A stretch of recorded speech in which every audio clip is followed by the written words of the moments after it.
Ce matin, moi j'ai été alertée par des mails et des textos, comme quoi il y avait une évacuation par les CRS très tôt, si j'ai bien compris entre 5h et 5h30. Et les nouvelles que nous avons eues ont été très inquiétantes puisque les CRS ont fait preuve d'une violence apparemment assez forte contre les étudiants. D'ailleurs, on attend des nouvelles d'étudiants qui sont à l'hôpital. Sur le plan des annonces du président de Paris 1 et sur son soulagement après ce qui s'est passé ce matin, moi je trouve ça honteux d'être soulagé après avoir envoyé des CRS dans une université, des CRS qui ont été l'auteur de violences envers d'étudiants. Je ne comprends pas comment un président d'université peut être soulagé après une situation comme ça. Moi, ce que je vois parmi les collègues mobilisés, c'est plutôt une grande tristesse que la seule réponse, que ce soit de la présidence, voire de notre gouvernement, face à une loi qui nous est imposée et qui est contestée par un grand nombre de personnes, la seule réponse qu'on nous amène, c'est d'envoyer les CRS et d'user de la violence, sachant qu'il n'y a jamais eu de dialogue et jamais eu aucune proposition de dialogue ces derniers mois. Contrairement à ce que dit notre cher président de Paris 1 et quelques médias, ce ne sont pas que les étudiants qui sont mobilisés, les enseignants sont mobilisés, notamment contre cette loi Parcoursup.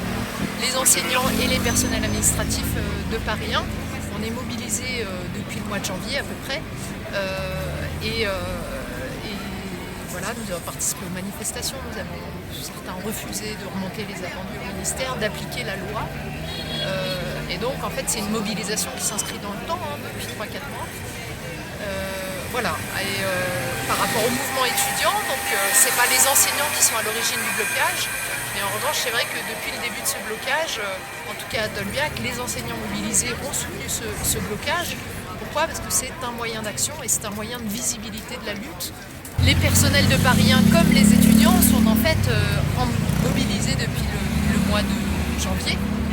Nous avons participé à de nombreuses manifestations, bloqué des remontées d'attendus. Mais il y a quelque chose qu'il faut bien noter, c'est que les médias n'ont commencé à ne parler de cette mobilisation qu'à partir du moment où les étudiants ont bloqué Tolbiac, à savoir fin mars.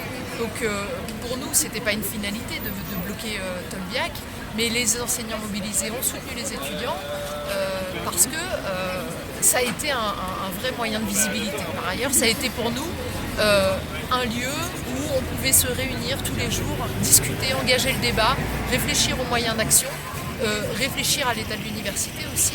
Et ça, des espaces ouverts et libres, malheureusement, on en manque cruellement.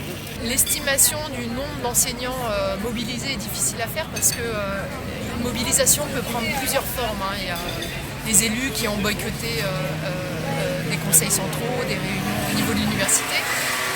Il y a des enseignants mobilisés qui participent aux manifestations. Et aux AG, on était autour d'une centaine, parfois plus, parfois moins. Mais je dirais que le nombre de présents aux AG des enseignants, je ne parle pas des grandes AG qui réunissaient tous les personnels, plus les étudiants. Mais les AG qui concernaient les personnels de Paris 1 rassemblaient là sur ces derniers jours, tous les 2-3 jours, environ une centaine de personnes.